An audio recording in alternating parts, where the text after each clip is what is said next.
of applause. I think you deserve better than that. Put your hands together for yourself.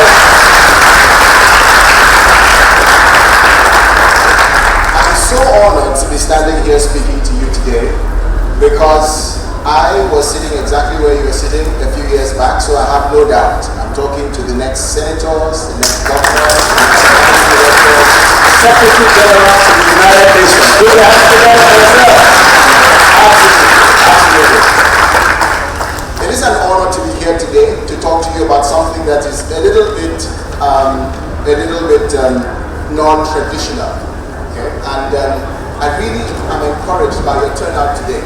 And I know that this investment that you have made is going to yield for you much, much, much more than you could ever imagine. In Jesus' name. Good. Okay. So moving on to the topic, today we want to talk about managing failure, or I'll put it differently, mastering failure. Everyone say mastering failure. Mastering failure. Everybody who is going to succeed in their careers, in their lives, entrepreneurially or otherwise, maritally, is going to have a way of mastering what is called failure. Many people think that to succeed, you've got to find a way of avoiding failure. That's not true. To succeed, you are not only going to have to find a way to encounter failure positively, you've got to find also a way to not also just go around failure, but you've got to find a way to actually master failure, to be dominant in your thinking over the concept of failure. Failure is the inevitable pathway to success. And when I say inevitable, what I mean by that is that there is really no way to succeed without failing. I'll explain. If you were to go from here in Lagos to maybe Abuja by road, your destination is where? Everybody say it loud. Your destination is where? Okay, but your location is where?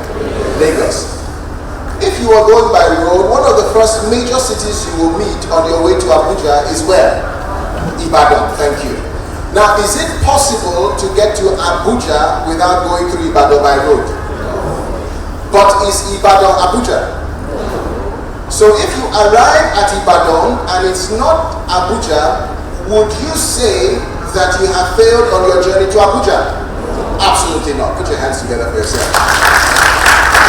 That's exactly what failure is. Failure is a series of locations on your pathway to success. You've got to understand failure, you've got to intricately know failure, and you've got to master failure like the back of your hands. Because there is no such thing as failure. Failure is only the steps that you take on your way to achieving the success that you dream of. I want you therefore today to unlock and unbuckle yourself from every limitation that you have placed over yourself. Everything you have said you cannot achieve. I want you to begin to relieve yourself of the lives you currently live. Begin to let it go slightly from the grip that you have and the fear that you have for chasing your dream. I want you to begin to dream again. I want you to begin to understand that there is no such thing as failure. I want you to begin to ask yourself, what would I do if I didn't fear failure? What are the things that I would begin to actively do today if I did not fear that I could fail? What would I reach out for? What dreams would I pursue? What would my agenda tomorrow morning look like if I didn't believe I could fail? And at the end of this discussion, my hope is that each one of you will begin to dream again. You will begin to think about your life in the context of the hope that you once had, in the context of the thing you always hoped and desired that you would achieve for yourself, your family, and for your generation. And my hope is that you would begin to chase passionately that dream again, because now the fear to fail is broken. Put your hands together for yourselves.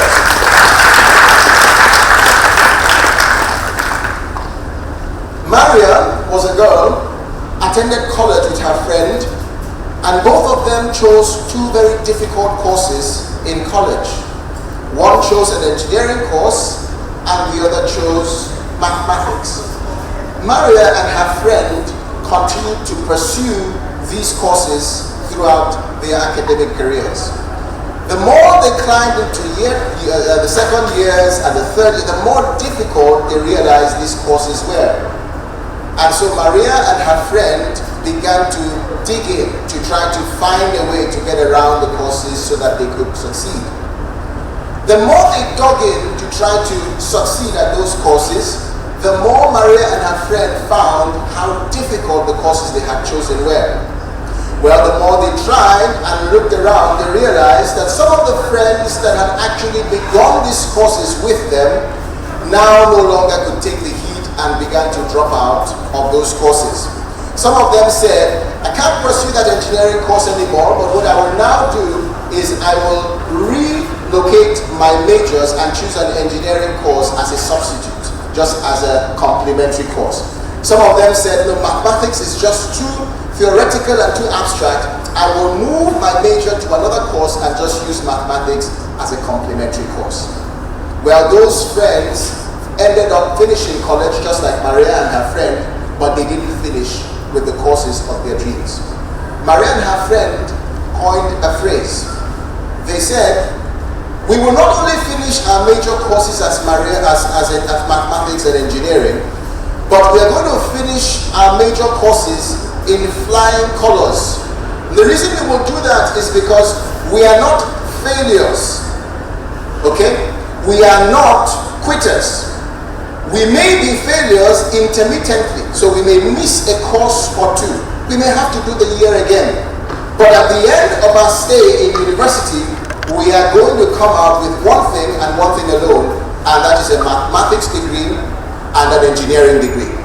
So we may fail once or twice, but in the whole, we will not quit, we will stand, and when we are done, you will see us with only one thing, and that is a degree in mathematics or a degree in engineering. That's how you must view life.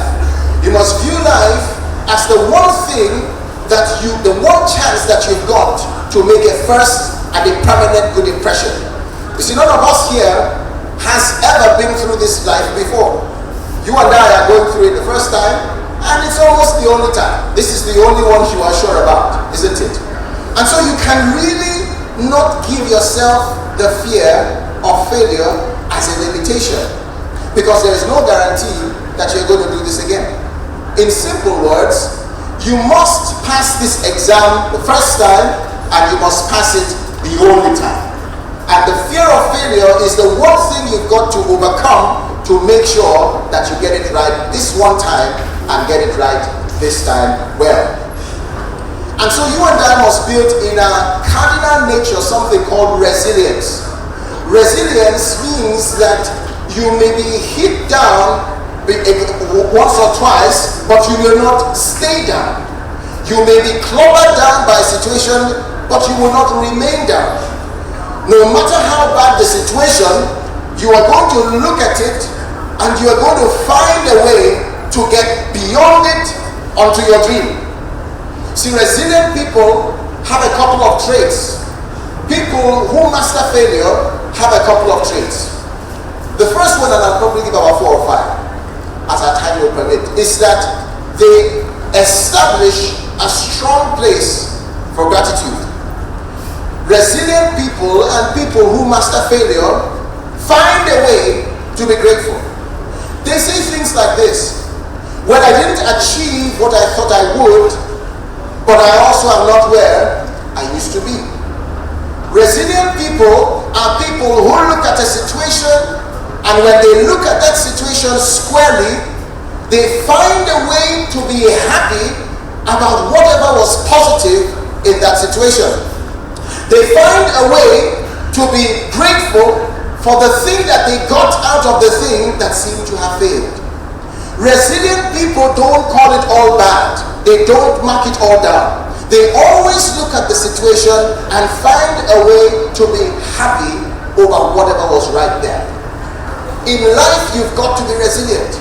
You've got to make sure you don't mark yourself down. Whether it's in your career, whether it's in your attitudes, whether it's in your business, you've got to find a way for looking carefully at what worked and picking up those things that worked and being thankful for them. Realize that if success were that easy to come by, then everybody would be successful. Think about it. Why is gold precious? It's because between you and I, or between us and the gold, are thick layers of sand. First, I don't know the layers again anymore now, but I think it's first, sedimentary sand, and then metamorphic, and then it goes to igneous, and then it passes sand and gets to some very serious rocks. You've got to break through all of that to access the gold. And so you and I must realize that success is not sitting pretty. What makes gold precious is that it doesn't lie on the surface of the ground, because if it did, it wouldn't be there by the time you got there. The reason why success is prized is because it is waiting for the people who will meet the sedimentary rock, and when they break through that one and they see the metamorphic rock, they will break through that one. When they meet the igneous rock, they will also break through that one until they arrive at their dream. So you and I must realize that regardless of your discipline, there is something you've got to be a master over, and that is you've got to be a master over failure. Because when 100% begin the journey, 30% will fall off at the first layer of rock. Another 30% may fall off at the second layer of rock. Another 30% may fall off at the third layer of rock. You've got to not stop. You've got to keep on going. You've got to push. You've got to know that if I've gone through the first layer, and I've gone through the second layer, and I've gone through the third layer, even though it still sounds like rock, I'm closer to my goal than when I first began. Put your hands together for yourself. The second lesson people that have mastery over failure have is that they have learned to learn lessons from the failure. Failure presents and portends a very powerful tool to learn lessons that you could never learn in your academic careers. Failure is one golden opportunity for you to see what prevents many people from reaching their success. Failure is not an end. It is a process by which, if you can only pick up the experience and extract from it critical lessons that you could learn to make your next chance or attempt better, it could become the most golden opportunity that you could have.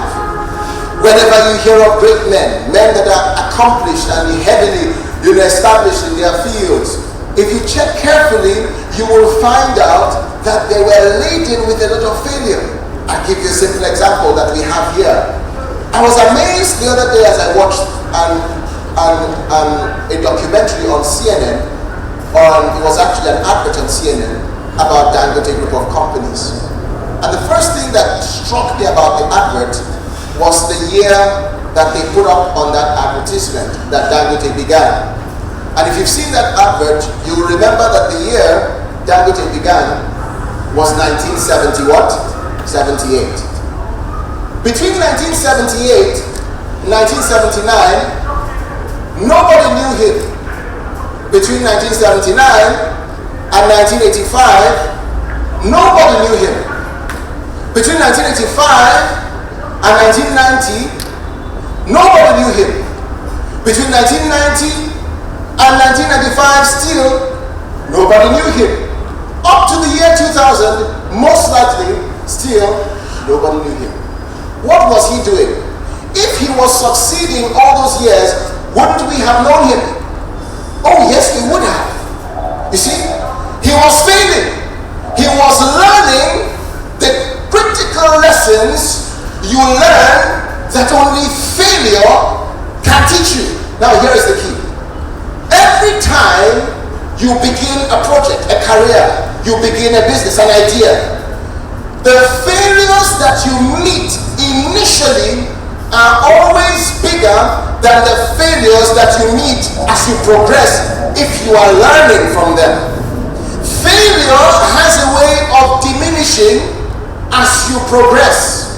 the signs and the risk of your failure continues to ebb and ebb and ebb, until it comes to a point where you are such a master at failure, you have so mastered the art of failure, that when you see a project, you can immediately know what to do to avoid all the failure that could encumber that project.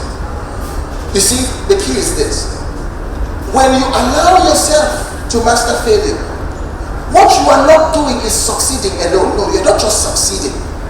When you allow yourself to master failure, you are teaching yourself how to succeed permanently. Because many entrepreneurs will tell you that the worst thing a rich man can have is to be called a former rich man. The worst thing a successful business person will have is that he becomes a former success. It is one of the things that wealthy people are afraid of. When you're looking at them and saying, look, they have a lot of money, they are looking and saying, whew, I could lose all of this tomorrow. But when you master failure, you are able to not just attain the success, but you are able to sustain it over years, because you have learned exactly what it takes to make sure that you do not fail in the future. Very successful people don't make excuses for their failure. They take a hard-nosed look at it, and they extract from them for themselves critical lessons that they will never repeat again. When I learned the lessons of mastering failure, I changed my perspective to life. See, many years ago, I was in university, and I saw a huge opportunity in my campus. Somehow, all of a sudden, everybody realized that there was money to be made by making photocopies on campus. And just as the idea hit the campus, it also hit me. I could make money as a student. So immediately I came home for the holidays, I began to look for my investors. I told everybody I knew that had any kind of money that I had a fantastic business idea that would make both me and them very rich. And so they said, tell me about this idea. I told my family, I told my friends, I told my senior colleagues, I told my friends' friends, I looked for anybody because it was amazing. I knew everything I needed to do. I had done my research. So I remember speaking to a potential investor, and they said to me, okay, look, you're so sure about this thing, right? How much is this printer? And I said, I know exactly how much it is. It's about $10,000 and I know exactly how much it will take me to pay that money back. If I do so amount of photocopies every day, with so amount for photocopy page, which is lower than the amount currently charged on campus, it will take me maximum 2.5 months, and I'll get your $10,000 US dollars back. They said, okay, how are you going to do the business? Because you're a student. I said, that's not a problem. We've got several friends. I've got several boys. I've been in campus for about 2 years. I know them, by their name, they're proven, they're trustworthy. I'll keep them in charge. I'll monitor it by this way. There's a marker. You can track how many papers. And so I had everything worked out. And I was so convincing. I just needed someone to give me an opportunity. And this one turned me down, that one turned me down, that one turned me down. But I didn't stop. You must never stop when you have an idea. Absolutely not. Never take rejection for conclusion. Rejection just means that one door is closed today. It could even be open next time you come around. Turn around and look for the next door. Everybody say turn around and look for the next door. And so as I kept walking, eventually I met someone who said, I believe in you and I believe in your idea. Not very sure it will work, but here's $10,000.